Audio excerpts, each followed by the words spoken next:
The hitman in FATMAN, the one that Billy hires to execute the contract to collect the Fat Man's head.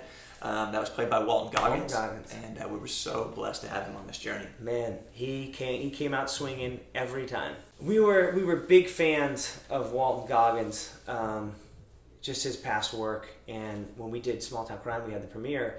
We were repped at the same agency as him, so we thought, well, let's reach out and see if he wants to come to the premiere.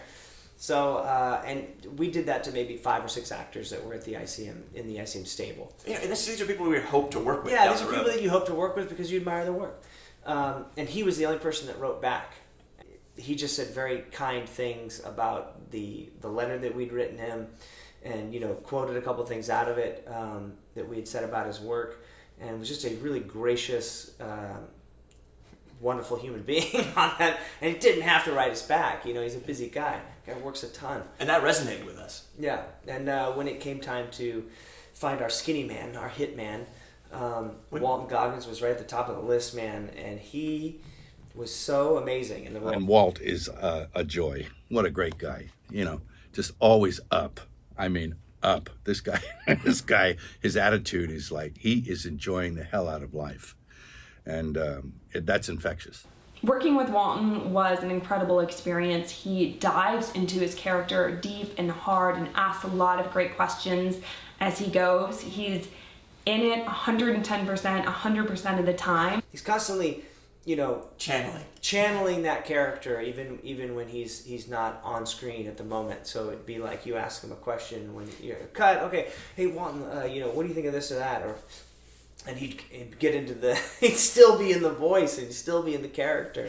Very much him, but still all the mannerisms of the character. And he's like, yeah, we can do that. Or, it was so great. And it was awesome when the Steadicam and first ADs would be calling action. It'd be like, go Skinny, go. So he was always in character, always being referred to as Skinny Man. They would call him by the character name, just because, I don't know, you couldn't see him any other way after he'd sort of gotten into character for the day. He was there, Walton was truly fantastic. It was also an honor working with him. And in a way, he's kind of a method actor because, he's always thinking about his script. He's always thinking about the scene and what's going on and what he was doing before and what he's doing after. And, I truly learned so much from him, and it was an absolute honor working with him. So in the Chinese restaurant, Walton's character does say a little bit of something in Chinese, and because I've worked overseas in China on a series over there, I was able to give him a few little nuggets to say the line in Chinese, which was really fun.